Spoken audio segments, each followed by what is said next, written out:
आदाब, अस्सलाम वालेकुम, नमस्ते, सत श्री अकाल।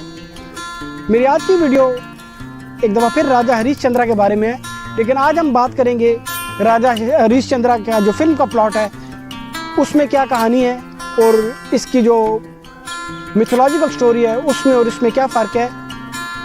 तो दादा साहब फाल्के ने कैसे स्क्रिप्ट तैयार किया।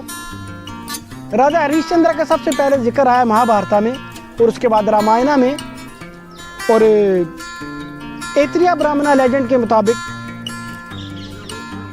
राजा हरीशचंद्र की 100 बीवियाँ थी और उसके यहाँ कोई औलाद नहीं थी, उसके यहाँ कोई बेटा ना पैदा हुआ।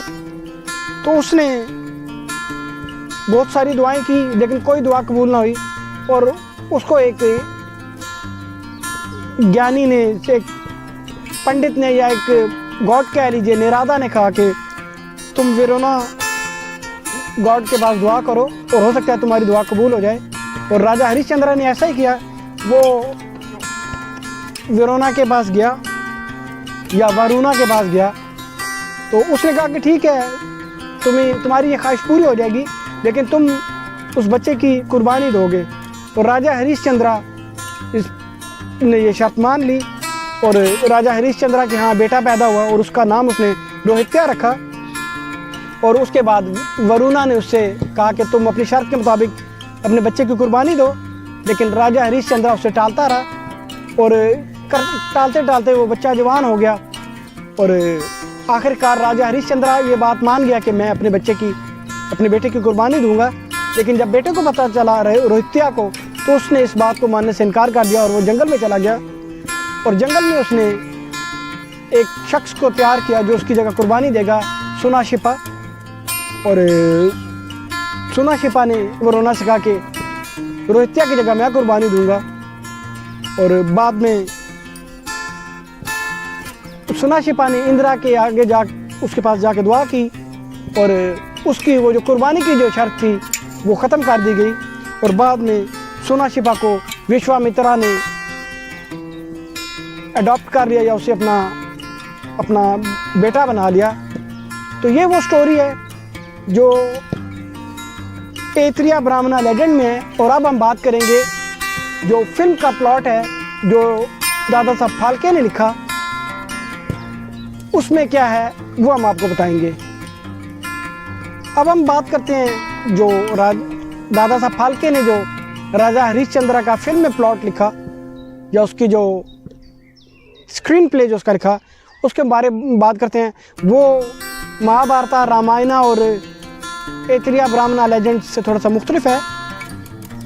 राजा हरीशचंद्र अपने बेटे को तीर और कमान के साथ शिकार करना सिखा रहा था और उसकी जो बीवी, राजा हरीशचंद्र की बीवी तारामती, वो अपने बेटे को शिकार करते हुए देख रही थी। और इस तरह रोहित्या शिकार करना सीख गया और उसके जो वज़ीर वगैरह थे उन्होंने उसे मशवरा दिया कि आप रोहित्या को जंगल में शिकार के लिए भेजें।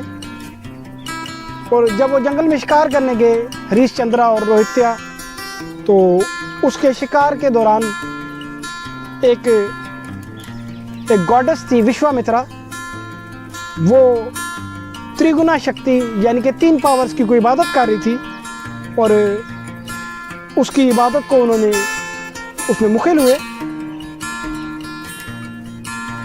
राजा हरीशचंद्र ने विश्वामित्रा की इबादत में खलल पैदा किया और उसकी योजना या त्रिगुणा शक्ति या 3 ताकतों की जो वो इबादत कर रही थी उसमें मुखिल हुआ। तो उसने बदले में उससे कहा कि मैं तुम्हें अपना किंगडम देता हूँ।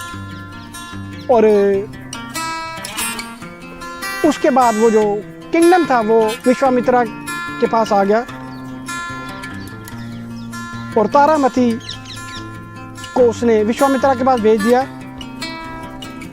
और राजा हरीशचंद्र, रोहित्या और तारामती ये तीनों एग्जाइल पे चले गए या ये जलावतन हो गए।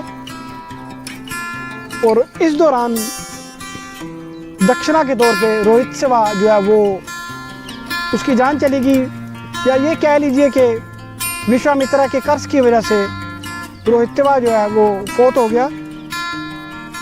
और हरिश्चंद्र ने तारामती को भेजा अपने किंगडम में, जिसका वो राजा था, कि तुम अपने बेटे का क्रियाकर्म करो या उसकी आखिरी रसूमात अदा करो। जब तारामती अपने बेटे को लेके जा रही थी तो उसकी मुलाकात विश्वामित्रा से हुई,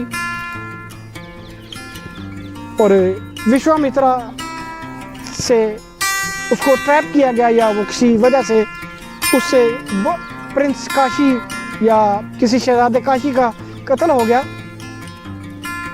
सॉरी, मैंने ये बताया कि विश्वामित्रा से कत्ल हो गया।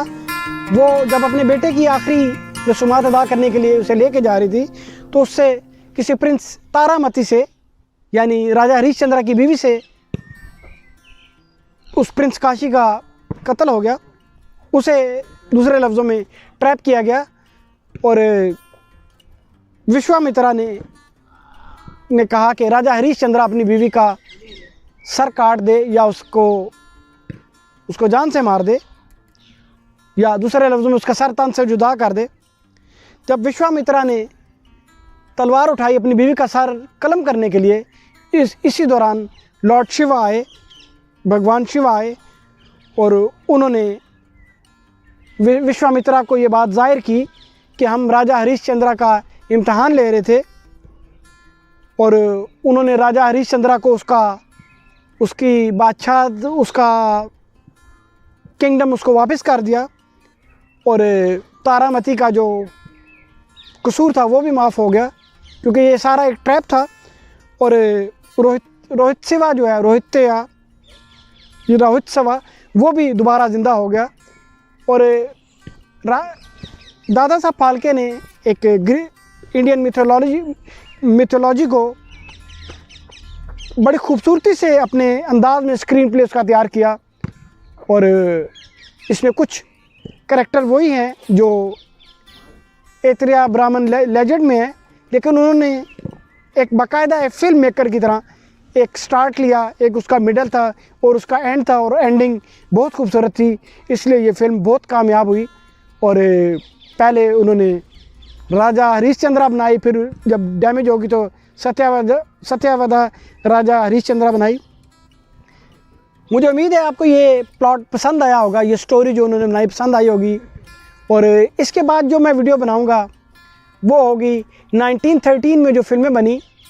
तो मैं आपको बताता चलूँ कि 1913 में सिर्फ 2 फिल्में बनी, एक तो राजा हरिश्चंद्र थी और दूसरी बहामुसारा थी। ये दोनों फिल्में दादा साहब फाल्के ने बनाई, और हमारी नेक्स्ट एपिसोड इन 2 फिल्मों के बारे में होगी। और मेरी कोशिश होगी मैं ज़्यादा बात जो दूसरी फिल्म है जो उन्होंने नवंबर में शुरू की 1913 में, उसके बारे में बात करूं। मेरी वीडियो को लाइक कीजिए, मेरे चैनल को सब्सक्राइब कीजिए, और अपने कमेंट ज़रूर लिखें। और अगर कोई मैं चीज़ें जो जब एक्सप्लेन करता हूँ उस पर कोई गलती हो तो प्लीज़ मुझे बताएं। और इसके साथ ही मैं इजाज़त चाहूँगा। अल्लाह हाफिज़।